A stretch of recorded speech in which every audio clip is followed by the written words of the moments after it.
सुबह जब मैं उठी तो पाया कि हम दोनों एक दूसरे के बाहों में थे और मेरे शरीर में कोई वस्त्र नहीं था। मेरा नाम अंजलि है और मेरी उम्र 32 साल है। मैं एक छोटे से शहर में रहती हूँ। कुछ समय पहले मेरा विवाह राजेश्वर से हुआ, जिनकी पहली पत्नी का स्वर्गवास हो चुका था। राजेश्वर 45 वर्षीय व्यवसायी हैं और उनका एक बेटा है अर्जुन, जिसकी उम्र 22 साल है। जब मेरी शादी हुई तो मैंने सोचा कि यह एक नई शुरुआत होगी, लेकिन मुझे इस बात का अंदाजा नहीं था कि यह यात्रा कितनी चुनौतीपूर्ण और महत्वपूर्ण होगी।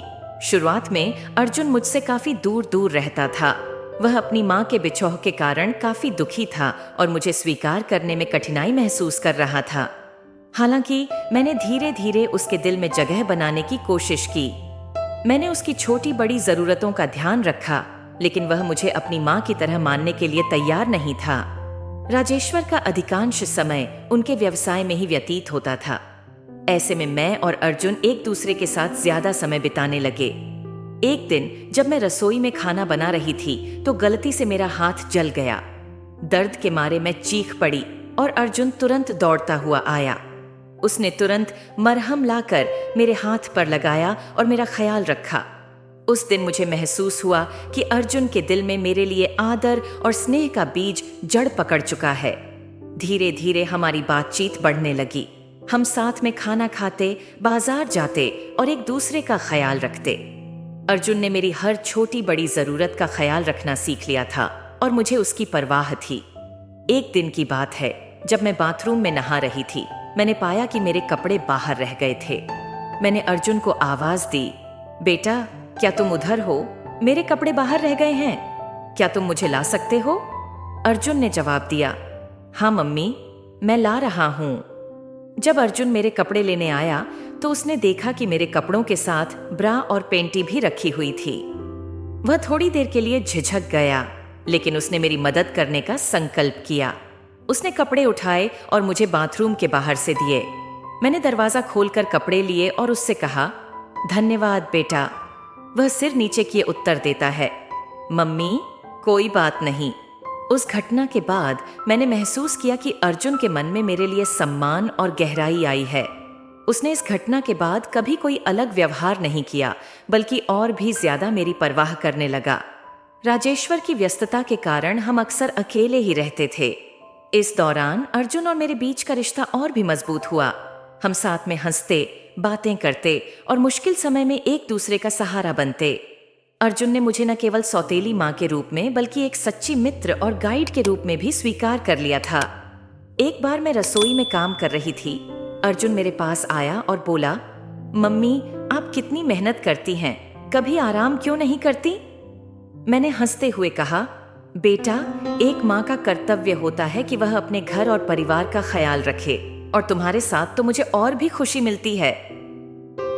एक दिन रात को 12 बजे अचानक मेरी नींद खुल गई। मैंने महसूस किया कि मुझे प्यास लगी है। मैंने लाइट्स ऑन करके पानी की बोतल ढूंढनी शुरू की और देखा कि बोतल में पानी नहीं है। रात का समय था और मैं नाइट ड्रेस में थी। मुझे लगा कि अर्जुन भी सो रहा होगा, इसलिए मैंने दरवाजा खोलकर किचन में जाने का निश्चय किया। किचन पहुंचे, मैंने बोतल में पानी भरकर पी लिया और फिर उसे पूरा भरकर अपने कमरे में लौटने की तैयारी करने लगी। तभी मैंने देखा कि अर्जुन के कमरे की लाइट्स जल रही हैं। मुझे लगा कि शायद वह सो गया होगा और लाइट्स बंद करना भूल गया होगा, इसीलिए मैंने उसकी रूम की तरफ जाने का निर्णय लिया। जैसे ही मैं अर्जुन के कमरे के दरवाजे के पास पहुंची, मुझे अंदर से कुछ आवाजें सुनाई दी। मैंने ध्यान से सुना तो पाया कि कोई मेरा नाम ले रहा है। यह आवाज अर्जुन की थी। मैं डर गई और मुझे चिंता होने लगी कि शायद अर्जुन को कोई परेशानी हो या वह किसी बीमारी से ग्रस्त हो। हिम्मत जुटाकर मैंने दरवाजे को धीरे धीरे हिलाया, लेकिन दरवाजा थोड़ा खोलते ही मैंने जो देखा उससे मेरी रातों की नींद उड़ गई। अर्जुन मेरे नाम को बार बार पुकार रहा था और उसकी आवाज में एक असहज बेचैनी थी। अर्जुन अपने बिस्तर पर बैठा था और उसके चेहरे पर रात के इस समय एक कहराता हुआ भाव था। मैंने देखा कि वह किसी प्रकार की मानसिक उथल पुथल से जूझ रहा था।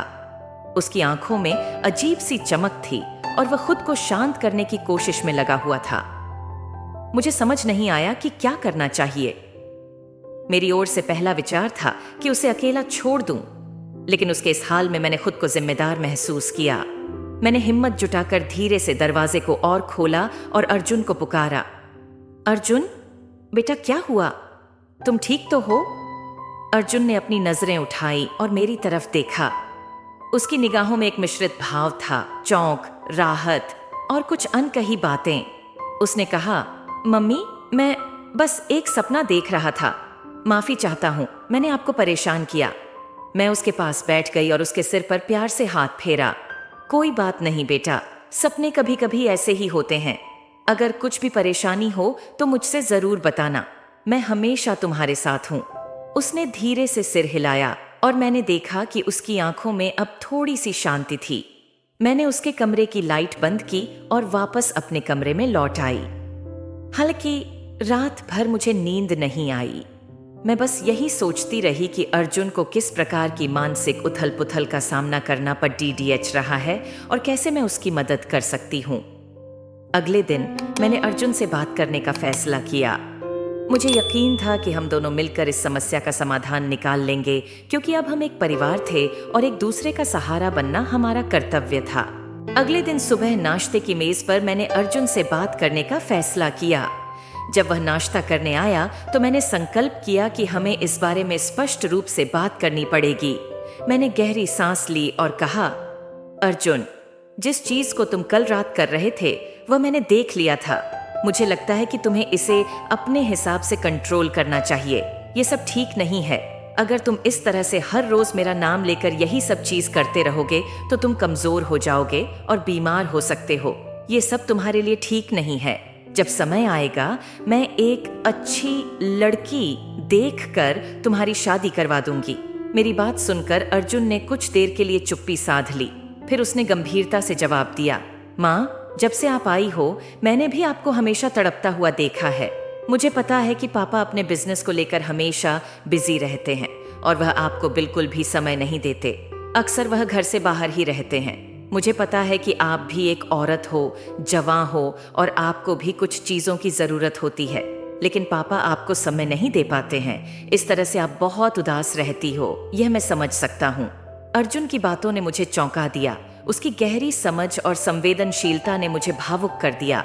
मैंने अपने आंसू पोंछते हुए कहा, अर्जुन, मैं यह समझती हूँ कि तुम मेरी चिंता करते हो, लेकिन कुछ चीजें हैं जो वक्त और सही फैसलों की मांग करती हैं। हमें खुद को संभालना होगा और अपने कर्तव्यों को समझना होगा। अर्जुन ने कहा, माँ, अगर आप चाहो तो मैं आपकी कोई मदद कर सकता हूँ। उसके शब्दों में सच्चाई और चिंता साफ झलक रही थी। मैंने उसे प्यार से देखा और कहा, अर्जुन, तुम्हारी मदद का मतलब मेरे लिए बहुत है, लेकिन हमें अपने रिश्ते और जिम्मेदारियों का सम्मान करना चाहिए। हमें संतुलन बनाना होगा और समझदारी से काम लेना होगा। अर्जुन ने सिर झुका लिया और धीरे से बोला, मुझे समझ आ रहा है माँ। मैं कोशिश करूंगा कि मैं अपने व्यवहार को ठीक करूं। मुझे सिर्फ यह एहसास हो रहा था कि आप भी बहुत अकेली और उदास होती हो, लेकिन मैं वादा करता हूं कि अब से मैं अपने आप को नियंत्रित करूंगा और सही रास्ते पर चलूंगा। समय बीतता गया और हमारा जीवन प्यार और जिम्मेदारी की भावना में बंधता गया।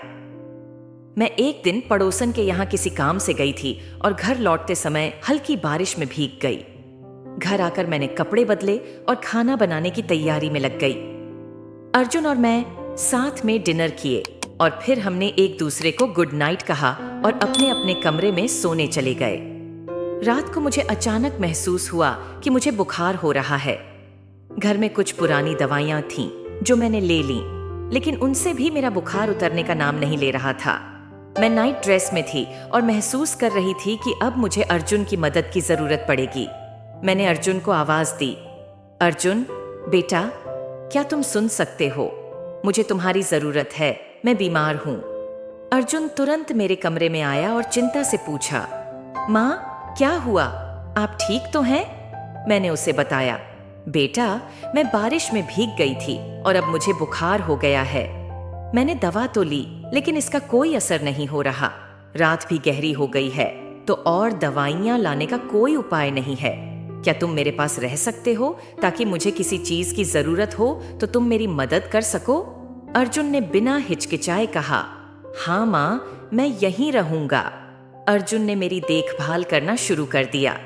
उसने मेरे पैरों को और फिर मेरे सिर और गर्दन को दबाना शुरू किया ताकि मुझे आराम मिल सके। उसकी सेवाओं से मेरा दिल भर आया। रात धीरे धीरे गहराती गई और अर्जुन को भी नींद महसूस होने लगी। मैंने उसे कहा, बेटा, अगर तुम्हें नींद आ रही है तो यहीं बगल में लेट जाओ। अर्जुन ने मेरी बात मानी और वहीं लेट गया। हालांकि नींद में उसने अनजाने में कुछ ऐसा किया जो नहीं होना चाहिए था। सुबह जब मैं उठी तो पाया कि हम दोनों एक दूसरे के बाहों में थे और मेरे शरीर में कोई वस्त्र नहीं था। मैंने अर्जुन को धीरे से जगाया। वह भी हड़बड़ा कर उठा और हम दोनों ही चौंक गए। मैंने उससे कहा, बेटा, यह जो हुआ है वह न तो सही है और न ही इसे दोहराया जाना चाहिए, लेकिन हमें इसे एक हादसे के रूप में लेना चाहिए और नैतिक दायरे में रहते हुए इसे सुलझाना चाहिए। अर्जुन ने शर्मिंदा होते हुए कहा, माँ, मुझे वास्तव में बहुत अफसोस है। मैंने ऐसा अनजाने में किया। मैंने उसे स्नेहपूर्वक समझाते हुए कहा, अर्जुन, भूल हो गई है, लेकिन इसे सही करना हमारी जिम्मेदारी है। हमें अपने रिश्ते की सीमाओं का आदर करना चाहिए और आगे से इसका ध्यान रखना चाहिए। इस घटना के बाद हमने एक दूसरे से वादा किया कि हम हमेशा एक दूसरे का सम्मान करेंगे और समाज और नैतिकता के दायरे में रहकर जीवन जिएंगे। मैंने राजेश्वर से भी बात की और उन्हें बताया कि हमें अपने परिवार को एक नई दिशा में ले जाने की जरूरत है। राजेश्वर ने भी समझदारी दिखाई और परिवार को समय देने का और जिम्मेदारियों कर्तव्यों को ठीक से निभाने का वादा किया। इस तरह हमारी जिंदगी में फिर से खुशियों और संतुलन का आगमन हुआ। अर्जुन और मैंने आपसी समझ और सहयोग से एक मजबूत और सम्मानजनक रिश्ता बनाया। यह कहानी हमें सिखाती है कि नैतिकता और मर्यादा के साथ हमें अपने रिश्तों का सम्मान और सहयोग बनाए रखना चाहिए। किसी भी हालात में संयम और समझदारी का प्रदर्शन करना महत्वपूर्ण है। प्रिय दर्शकों, आप सबका हार्ट स्टोरीज चैनल पर हार्दिक स्वागत है। आज की कहानी ने हमें रिश्तों में सम्मान, स्नेह और ईमानदारी की महत्ता दिखाई।